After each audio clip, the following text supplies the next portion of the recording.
Hello दोस्तों, स्वागत है आप सभी का इलेक्ट्रॉनिक स्टडी यूट्यूब चैनल पर। नमस्कार। आज के अपने इस वीडियो में हम बात करने वाले हैं आपके बीटीसी या डीएलएड थर्ड सेमेस्टर से जो कोर्स को मैंने एक तरीके से शुरू किया था। आपका जो पेपर नंबर 2 है, जी हाँ, समावेशी शिक्षा यानी कि इंक्लूसिव एजुकेशन, ADU 06 करके आप देखोगे तो आपको देखने को मिलेगा। तो दोस्तों, अगर बात की जाए उस सब्जेक्ट को लेकर के, तो हम बात कर रहे थे विशिष्ट आवश्यकता वाले बालकों के बारे में। ऐसे चिल्ड्रन जिनकी नीड्स स्पेशल होती हैं उनके बारे में हम बात कर रहे थे। उसके तहत दृष्टिबाधित बालकों के बारे में जस्ट पहले हम बात कर चुके हैं। अलग से प्लेलिस्ट बनी हुई है इसकी, आप वहाँ पर देख सकते हो। मैथमेटिक्स, संस्कृत, सबकी अलग से प्लेलिस्ट बनी हुई है, वो उसको भी आप देख सकते हो। बाकी अनअकैडमी पर जाकर के आप रेस्ट ऑफ द सब्जेक्ट्स के बारे में पढ़ सकते हो। यहाँ पे आज हम बात करने वाले हैं श्रवण बाधिता यानी कि हियरिंग इम्पेयरमेंट होता क्या है। सबसे पहले दोस्तों, श्रवण बाधिता या श्रवण बाधित जो बालक होते हैं उनके अर्थ को समझते हैं, यानी कि meaning of hearing impaired children. तो इसमें लिखा हुआ है कि वह बालक जिनकी सुनने की क्षमता नष्ट हो जाती है। ध्यान दीजिएगा, ये कह रहे हैं जिनकी जो हियरिंग कैपेसिटी होती है वो खत्म हो जाती है। मतलब श्रवण का मतलब, सबसे पहले श्रवण मतलब क्या होता है? सुनना। बाधिता मतलब बाधा पड़ना, सुनने में बाधा पड़ना। तो ऐसे जो बालक होते हैं वो श्रवण बाधित बालक होते हैं। तो इनके सुनने की जो क्षमता होती है वो क्या होती है? नष्ट हो जाती है। आगे लिखा हुआ है इसमें, भाषा बोलने और समझने में परेशानी। जो भी लैंग्वेज की जो बात होती है, यहाँ पे मैं बात कर रहा हूँ भाई। अब जब सीधी सी बात है, जब उनको सुनने में दिक्कत हो रही है, जब वो सुन नहीं पा रहे सही से, तो वो बोलेंगे भी नहीं सही से। भाई अगर मैंने बोला महेश और उन्होंने हो सकता है कुछ और सुना हो, सुरेश सुन लिया, रमेश सुन लिया, कुछ और सुन लिया, मुकेश सुन लिया, तो ऐसे में क्या है, उनको फिर बोलने में दिक्कत होगी कि एग्जैक्टली शब्द बोला क्या गया था। ठीक है, और समझने में तो दिक्कत होगी ही। पहले समझेंगे, चूंकि सुन नहीं पाएंगे तो समझने में दिक्कत और फिर बोलने में भी दिक्कत। ये बातें आप डिफाइन कर सकते हो इन लाइंस के माध्यम से कि आपके श्रवण बाधित बालक होते कैसे हैं। आंशिक या पूर्ण श्रवण बालक, ध्यान दीजिएगा, दो कैटेगरी देखने को मिलती है। पहली तो आपकी है आंशिक रूप से, भाई होते ना, एक थोड़ा कम बीमार होना, एक होता है ज़्यादा बीमार होना। ठीक है, एक हल्का फीवर आना, एक होता है सेवर फीवर, बहुत ही खतरनाक टाइप का जो फीवर होता है वो आना। तो वही चीज़ों को लेकर के बात हो रही है। एक तो पूर्ण श्रवण होता है जो पूरी तरीके से सुनने में जिसको दिक्कत हो, और एक आपका है आंशिक श्रवण को लेकर के। तो चौथा बिंदु लिखा हुआ है वस्तुओं को दिखाकर शिक्षा देना। ध्यान दीजिएगा, इनके उसमें क्या होता है, चूंकि ये सुनने में इनको दिक्कत होती है, तो क्या करते हो आप, जो है कुछ वस्तुओं को आप दिखाओगे। ठीक है, जो कोई भी चीज़ होती है और उसको दिखा करके, बिल्कुल वैसे ही है जब आप मूर्त चीज़ों के बारे में ज्ञान कराते हैं बच्चों को। मूर्त मतलब क्या है? जो आपके सामने है और उसके हिसाब से आप जो है बच्चों को पढ़ाएं या फिर उनको जो है उनका अध्ययन करवाएं, या जो भी चीज़ें हैं आपके सिलेबस को, आपके कैरिकुलम को, विषय वस्तु को आप कंप्लीट करवाएं। तो मूर्त चीज़ों के माध्यम से यहाँ पर वस्तुओं को दिखाकर शिक्षा देने का मतलब ही यही है कि मूर्त चीज़ों के माध्यम से जो है बच्चों को पढ़ाना। फिर बात होती है कुछ विशेषज्ञों जैसे ऑडियोलॉजिस्ट तथा नाक कान गला चिकित्सकों की उपलब्धि ज़रूरी होती है। ध्यान दीजिएगा, ऐसे में क्या होता है, ऐसे बालकों को कुछ विशिष्ट आवश्यकताओं की पूर्ति के लिए, इनकी कुछ आवश्यकताएं होती हैं जो विशिष्ट होती हैं, विशेष होती हैं, अलग होती हैं। उसके लिए ऑडियोलॉजिस्ट, वही ऑडियो मतलब वही सुनने से रिलेटेड है। नाक कान और गला, यहाँ पर अगर बात की जाए, जो ENT बोलते हो आप, ईयर नोज एंड थ्रोट करके, वो चिकित्सक उपलब्ध होने चाहिए। ऐसे बालक सहायक यंत्रों का प्रयोग करके अपना काम चला लेते हैं। ये बालक सामान्य बालकों से के साथ पढ़ लिख सकते हैं। देखिए, सहायक यंत्रों का प्रयोग वही लिखा हुआ है, सहायक यंत्रों के प्रयोग से अपना काम चलाना। और जो ये बालक होते हैं ये सामान्य बालकों के साथ पढ़ लिख सकते हैं। तो ये बातें भी देखने को मिलती हैं इनमें। आगे बात कर लेते हैं इसमें। यहाँ पे लिखा हुआ है कि श्रवण बाधितों का वर्गीकरण। ध्यान दीजिएगा, इसमें दोस्तों वर्गीकरण को लेकर के कुछ बिंदु हैं।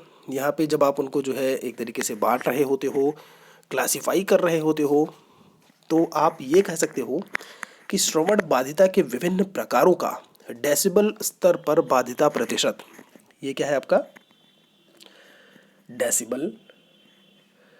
डेसिबल स्तर पर जो बाधिता परसेंटेज होता है, जो बाधिता प्रतिशत होता है, वो क्या होता है, उसी के बारे में यहाँ पर बात की जा रही है।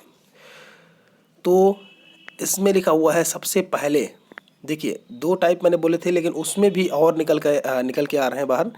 जैसे लिखा हुआ है कम बाधित बच्चे, मतलब बहुत ही कम जो है, जैसे रेयरली लगे कि वो जो है सुन नहीं पा रहे हैं, ठीक है, बाकी उनको अच्छा सुनाई देता है। तो कम बाधित बच्चे मतलब उनमें जो बाधा है, श्रवण बाधा है, वो कम है। तो इसमें जो डेसिबल का जो स्तर है वो 35 से 51 तक होता है। आप डेसिबल को कैसे लिखते हो, डीबी करके लिखते हो, ठीक है। तो ये बात हो गई 35 से 51 डीबी तक। जो प्रतिशत है वो 40% है। ध्यान दीजिएगा, सुनने को लेकर के जो बाध्यता है, कहते हो ना कि आप 100% परफेक्ट हो, तो उसमें 40% परफेक्टनेस देखने को मिलती है। वही वाली बात यहाँ पर बताई जा रही है। दूसरा क्या कहता है, बाधित बच्चे। मंद बाधित बच्चे मतलब कम बाधित वाले से थोड़ा सा ऊपर आप जो है कह सकते हो, मतलब इनको और ज़्यादा सुनाई नहीं देता थोड़ा सा। तो इनका जो डेसिबल लेवल है 55 टू 69 डीबी तक। कितना, 55 से लेकर के 69 डीबी तक। और जो परसेंटेज है वो है 40 टू 50%। मतलब इतने परसेंट जो है इनमें देखने को मिल सकती हैं कि भैया इतनी जो है इनमें दिक्कतें, कह सकते हो दिक्कतें बोलिए आप जो है, या फिर जैसे बोलते हैं ना कि 100 में कितना परसेंट है आपका जो है सुनने का, या जो है, तो इनका कितना है जो है 40 टू 50% के आसपास। आगे देखते हैं, तीसरा लिखा हुआ है इसमें गंभीर बाधित बच्चे। गंभीर रूप से जो बाधित होते हैं 70 टू 89 डेसिबल तक जो डेसिबल का परसेंटेज है। ये टेबल आपको अच्छे तरीके से याद होनी चाहिए। आपके वन लाइनर में MCQs में या वन लाइनर जो आपके अति लघु उत्तरीय होते हैं उसमें ये सीधे सीधे पूछ सकता है कि गंभीर बाधित बच्चों का डेसिबल स्तर और बाधिता परसेंटेज कितना होता है। तो ये टेबल आपको याद होनी चाहिए। 70 टू 89 डीबी और 50 से लेकर के 75% तक जो है वो गंभीर बाधित बच्चों के लिए देखने को मिलता है, क्या, जो प्रतिशत है बाधिता की। फिर चौथा पॉइंट है इसमें जो है पूर्ण या गहन बाधित बच्चे। इनको ध्यान दीजिएगा, मतलब गहन बाधित मतलब इनको कुछ भी सुनाई नहीं देता। आप मशीन का भी यूज़ कर रहे हो या जो भी चीज़ें हैं, कुछ भी इनको सुनाई नहीं देता। बिल्कुल सही, मशीन भी सहायक नहीं होती पूरी तरीके से। इसमें डिटेल में थोड़ा जब हम बात करेंगे श्रवण बाधित बालकों की विशेषताओं को लेकर के, जो समायोजन है या जो भी चीज़ें हैं, तो वहाँ पर हम देखेंगे। इसमें क्या लिखा हुआ है, पूर्ण और गहन बाधित बच्चे 90 से लेकर के 100 डेसिबल तक। कितना है, 90 टू 100 डीबी तक। और इनमें जो परसेंटेज है बाधिता का वो है 100%। मतलब इनको बिल्कुल से कह सकते हो आप सुनाई नहीं देता, या एक तरीके से इस चीज़ को रिप्रेजेंट कर सकते हो। तो दोस्तों ये टेबल हो गई आपकी। उम्मीद करता हूँ ये टेबल आपको पूरी तरीके से समझ में आई होगी। इसको आप अच्छी तरीके से याद कर लीजिए। खासकर जो श्रवण बाधित बालकों का अर्थ है और उनको लेकर के जो है आपको पता होना चाहिए। यहाँ पर दोस्तों आप अनअकैडमी ज्वाइन करना बिल्कुल से ना भूलिएगा। गूगल प्ले स्टोर से अनअकैडमी लर्निंग एप्लीकेशन को डाउनलोड करिए। सेकंड सेमेस्टर का क्या है, डाउनलोड करने के बाद आपको मेरा नाम महेश मिश्रा से सर्च करना होगा। अगर आप फॉलो कर लेते हैं तो आपको नोटिफिकेशन मिलती रहेगी और आप अपने आप को अपडेटेड रख पाओगे। एक चीज़ मैं बता दूं, यहाँ पे सेकंड सेमेस्टर का पूरा कंप्लीट कोर्स अवेलेबल है। तो थर्ड सेमेस्टर वाले जो भी वीडियो देख रहे हैं, प्लीज़ आपके कई ग्रुप्स ज़रूर बने होंगे आपके कॉलेज, और उसमें आप लोग वीडियो को शेयर कर दिया करिए, जिससे कि वो बच्चे भी पढ़ सकें जो आपके जूनियर्स हैं या आपके जानने में जो भी हैं, आपके भाई या बहन, वो भी। और थर्ड सेमेस्टर का बाकी कोर्स का जो सब्जेक्ट है संस्कृत और मैथमेटिक्स के अलावा बाकी चीज़ें वहाँ पर अवेलेबल हैं। साइंस आपका नहीं है, साइंस बहुत जल्दी ही शुरू हो जाएगा। और एक चीज़ आप लोगों के लिए मैं बता दूं, जल्दी ही वन लाइनर क्वेश्चंस जो मैं देता था सेकंड सेमेस्टर में इलेक्ट्रॉनिक स्टडी पर मिलने आपको शुरू हो जाएंगे। बहुत ही इंपॉर्टेंट होंगे वो, उनको आप ज़रूर देखिएगा। श्रवण बाधित बालकों की कुछ विशेषताएं होती हैं मित्रों, उनके बारे में बात कर लेते हैं। यहाँ पे लिखा हुआ है ऐसे बालकों में 5 प्रकार की मनोवैज्ञानिक विशेषताएं देखने को मिलती हैं। पहला है बौद्धिक योग्यता का विकास। जब बौद्धिक योग्यता के विकास को लेकर के बात हो रही है, यानी इंटेलेक्चुअल डेवलपमेंट को लेकर के बात हो रही है, तो इनका जो मानसिक विकास होता है वो सामान्य बालकों के समान ही होता है। बौद्धिक मतलब वही इंटेलेक्चुअल मानसिक ही विकास की बात की जा रही है। किसके समान होता है, सामान्य बालकों के समान। इस प्रकार के बालक के कार्य जो है वो सामान्य बालकों के जैसे ही होते हैं, काम भी इनका वैसे ही होता है। बौद्धिक अशाब्दिक परीक्षा में इनकी बुद्धि लब्धि जो है उच्च स्तर की होती है। अशाब्दिक परीक्षा मतलब समझते हैं, जहाँ पर शब्दों को ना बोला जाए, नॉन वर्बल, भाई शब्द बोलोगे तो वो सुन नहीं पाएंगे। और जहाँ आपने अशाब्दिक परीक्षा की बात की तो उनकी बुद्धि लब्धि जो IQ होगा वो उच्च स्तर का देखने को मिलेगा।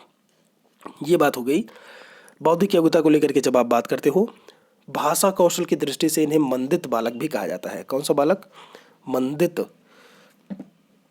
इन्हें मंदित बालक भी आप कहते हो। ये चीज़ें देखने को मिलती है। मतलब मानसिक मंदिता जो है इनमें देखने को नहीं मिलती। कौन सी मंदिता होती है, सुनने की। मानसिक रूप से स्वस्थ होते हैं, बस सुनने में प्रॉब्लम होती है, ठीक है, तो ये चीज़ इसमें बिल्कुल से मतलब कन्फ्यूज़न मत रखिएगा कहीं भी कि मानसिक रूप से मंद होते हैं ये।